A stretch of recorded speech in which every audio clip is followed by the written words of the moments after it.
Byl jednou jeden mladý muž, který pracoval v továrně. Jeho mentor, starý technik, mu často připomínal: mluv méně, dělej víc a nikdy nepřestávej rozvíjet své dovednosti ve všech oblastech provozu. Mladík si tyto rady vzal k srdci a pečlivě je následoval. Po 10 letech starý technik odešel do důchodu a mladý muž se stal technikem. Pokračoval ve své práci se stejným odhodláním a pečlivostí, kterou ho mentor učil.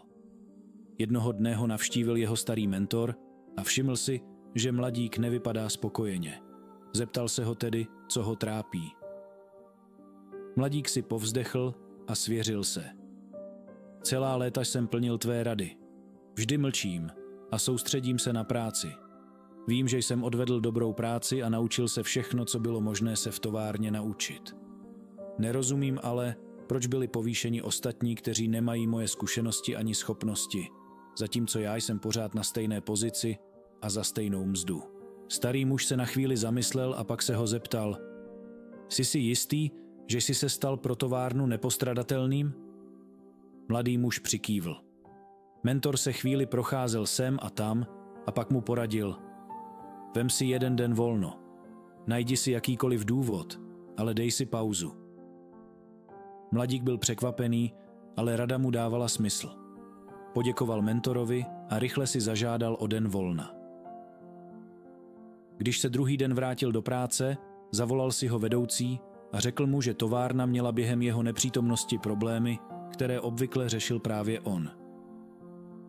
Uvědomil si jeho důležitost a povýšil ho na pozici seniorního technika jako uznání za jeho práci.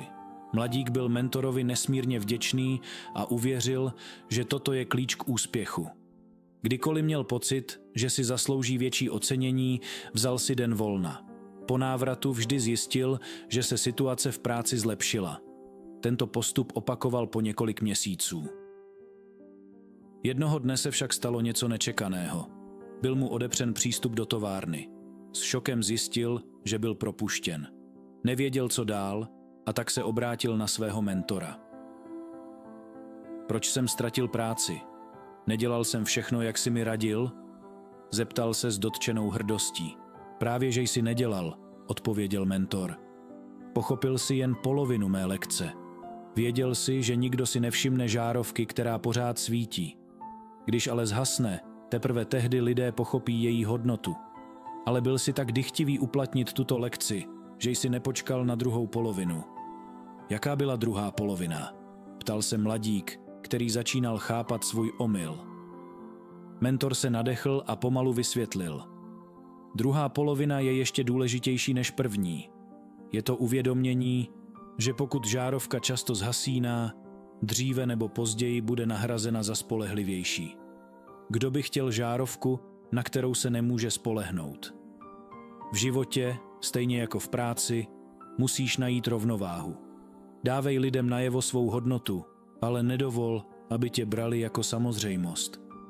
A stejně tak nikdy neváhej projevit vděčnost těm, kteří tu pro tebe vždy byli. Tím mentor zakončil své vyprávění a mladý muž si uvědomil, že skutečným tajemstvím úspěchu je rovnováha mezi prací a uznáním, mezi tím, co dáváme, a tím, co přijímáme. Děkuji za zhlédnutí a nezapomeň dát like a odběr.